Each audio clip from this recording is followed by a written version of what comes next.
food and free processing after rebate. Call 1-800-338-9190. Don't wait. Call now.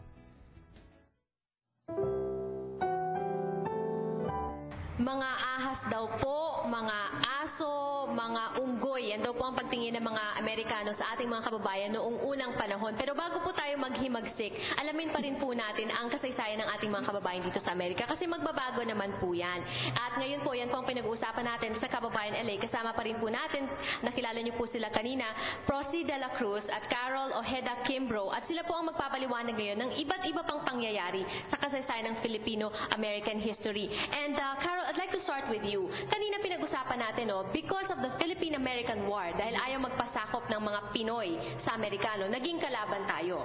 Ngayon, kanina, second segment, pinag-usapan namin yung pag-aalsa ng mga magsasaka, mga manggagawa na pinamumunuan ni Larry Itliong at Philip Vera Cruz. Ngayon, nag-alsa sila, kalaban pa rin tayo. Ngayon, kailan, at what point of Philippine-American history na naging kakampi tayo ng Amerika?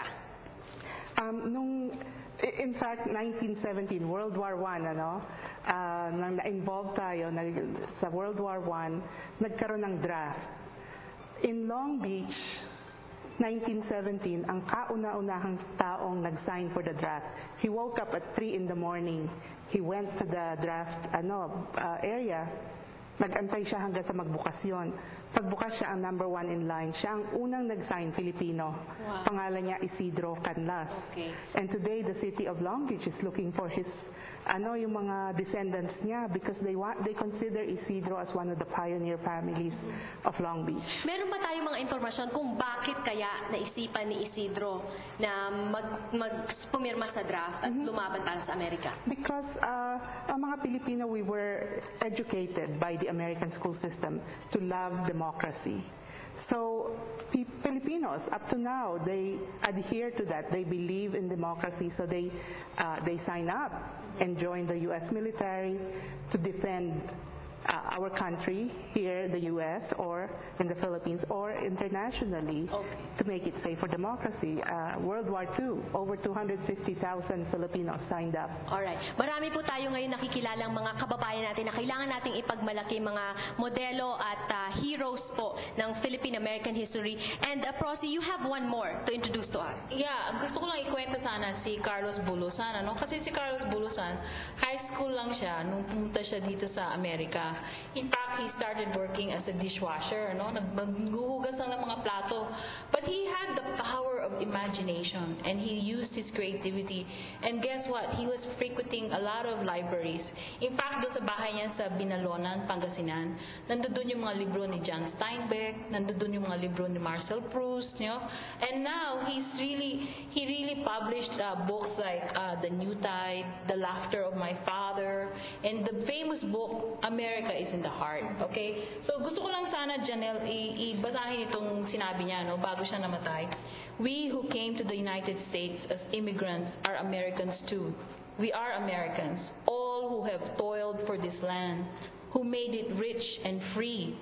But we must not demand from America because she's still our unfinished dream. We must give our lives that she might grow unencumbered. Kitang-kita mo ang pagmamahal niya sa Amerika. And yet America was the one who actually went after him and discriminated against him. Pinaghinalaan kasi siya na komunista. And so they really, put this guy, to fighting spirit na naubusan yung kanyang pagsusulat, and he went into drinking and he actually died of tuberculosis. And that is because of his frustration na yung bansa na pinagmamalaki niya at pinagtatanggol niya, ganun yung ikinanti sa kanya. Pero meron naman din tayong mga kababayan na patuloy pa rin ang pagsuporta sa bansang Amerika, even giving the United States of America international recognition in terms of competition. And Carol, you have one Pinay Power story to share with us today? Yes, absolutely. Kasi katatapos lang ng Olympics. And when you talk about the Olympics, swimming, everyone knows who Michael Phelps is. He won 8 gold medals. So, pinagmamalaki yan ng Amerika.